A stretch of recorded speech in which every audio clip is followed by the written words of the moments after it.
शाहरुख खान की much awaited film rice का trailer release हो चुका है। रईस के ट्रेलर की ग्रैंड लॉन्चिंग के बाद शाहरुख खान यशराज स्टूडियो में मीडिया से मुखातिब हुए, जहां शाहरुख ने सारे सवालों का जवाब अपने अंदाज में दिया। सबसे पहले शाहरुख से पूछा गया कि क्या होगा उनकी फिल्म पर नोट बैन का असर। I think things will generally get better only here. I think as the execution of the system takes place, as it would have taken some time, and it should, because it wouldn't have happened overnight. We all accept that.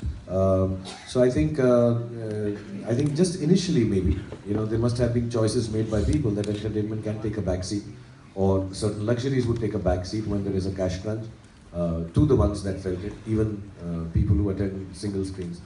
But I think as we've been assured and as things are happening now, it is seeming to ease off.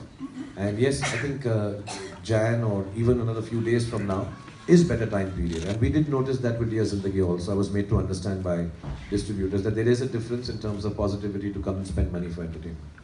Rice और काबिल की release date clash होने के सवाल पर शाहरुख ने कहा कि ट्रेलर के वक्त से ही रिलीज डेट तय की जाती है। शाहरुख ने कहा कि 26 को छुट्टी है, इसलिए हम 25 को फिल्म रिलीज कर रहे हैं। एक्चुअली हमने बहुत पहले डिसाइड कर लिया था, बिकॉज पहले दोनों फिल्में 26 को आ रही थी।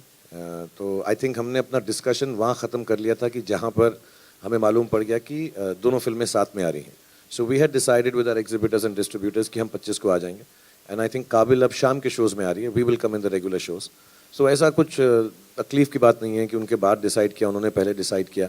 आई थिंक ये लॉजिकल डिसीजन है। 26 को छुट्टी है, उससे पहले अगर हम थोड़ा सा फ़ायदा ले लें इवनिंग शोज़ का या डे शोज़ का, so we will come in the morning.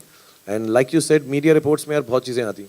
अब हम जो है जेन्युइनली, मैं फिर से ये बोलूँगा सबको कि जो प्रोड्यूसर अनाउंस करे वो होता है। So I think we had kept it कि हम ट्रेलर के दिन ही अनाउंस करेंगे कि फिल्म की रिलीज़ कब है, बिकॉज वो एक अपना मार्केटिंग थॉट है कि यार हमारी तरफ से जो आए। दूसरा पोस्टर, ये मैं बार बार बोल रहा हूँ, 2015 में टीजर, 2016 में ट्रेलर, 2017 में पिक्चर, ऐसा शायद दुनिया में कभी नहीं हुआ है। जब शाहरुख से पूछा गया कि इमोशनल सीन के दौरान जब वो रो रहे होते हैं तो क्या तब सच में रोते हैं या फिर एक्टिंग करते हैं, उस पर ये रहा शाहरुख का जवाब। जहाँ तक रोने का सवाल है, मैं असली में नहीं रोता हूँ। असली में मैं अपने बाथरूम में रोता हूँ और वहाँ मैं किसी को नहीं घुसने देता तो वो मैं कभी नहीं दिखाऊंगा। ये हमारा फिल्मी रोना है, तो यहाँ पे मैं कर लेता हूँ कुछ आंख में उंगली डाल के, कुछ फीलिंग करके। बट ऐसी दुआ मत करो कि मैं जिंदगी भर रोता रहूँ। शाहरुख से ये पूछने पर कि वो फिल्म साइन करने से पहले क्या ध्यान में रखते हैं, तो शाहरुख को अचानक डॉन 3 की याद आ गई। मैं बहुत कोशिश करता हूँ, शायद मैं पूरा नहीं उतरता उस कोशिश पे कि हर फिल्म जो है पिछली वाली से अलग हो। तो व्हेन यू स्टार्ट सेइंग कि वैसा ही टाइप का है, तो मैं कोशिश करता हूँ कि डॉन टाइप ना हो। मैं कोशिश कर रहा हूँ कि ये डर टाइप ना हो। मैं कोशिश कर रहा हूँ ये अंजाम टाइप ना हो। क्योंकि ऐसा टाइप हो जाना फिर वही फिल्म करने का फिर मकसद नहीं बनता, नई फिल्म करने का।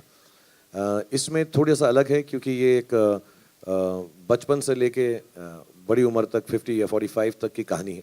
और मुझे ऐसा नहीं है कोई कॉन्शियस डिसीजन है मैं बुरा आदमी करूँगा। कोई अच्छी कहानी लिखेगा बुरे आदमी की तो तब करूँगा। जैसे हमारे डॉन के प्रोड्यूसर ने कुछ सालों हो गए तीसरी वाली नहीं लिखी, बैठे रहते हैं, काम कर, दूसरी पिक्चरें बनाते रहते हैं, पता नहीं फुकरे टुकरे बनाते हैं, डॉन 3 नहीं बनाते। क्या शाहरुख खान कभी लेट होते हैं? इसका जवाब भी आप शाहरुख से ही सुनिए। पहले तो मैं ये बात को बता दूं कि मैं वक्त पे ही आता हूँ हर जगह, तो आप जानते। इतना तो मत हंसो यार थोड़ी मेरी आंख की शर्म तो रख लो मुंह पे हंस रहे हो सबके साथ। मुझे लगता है वक्त का जिंदगी में बहुत बड़ा रोल है। मैं वक्त पर आता हूँ, एक दिन लेट आता हूँ, और रईस के साथ तो पूरा 1 साल लेट आए। और जब शाहरुख से पूछा गया कि क्या वो है बैड बॉय, तो शाहरुख का था ये जवाब। बदतमीज और घटिया नहीं हूँ और छिछोरा भी नहीं हूँ, लेकिन I am a very bad boy यार। I am an extremely bad boy. मैं ज़्यादा रूल्स में मानता नहीं हूँ। मैं अजीब चीज़ें भी कर देता हूँ, कह भी देता हूँ। And I am very very proud to say कि मैंने अपने बच्चों को भी यही बताया है। मैं पहले भी बोल चुका हूँ, normal is lifeless, you have to be a little mad, and when you're a little mad you are a little bad too, and I'm extremely bad here. I'm an extremely bad boy. Well, आपको बता दें कि शाहरुख की film अगले साल 25 जनवरी को release हो रही है, जिसमें शाहरुख एक शराब तस्कर का रोल प्ले कर रहे हैं।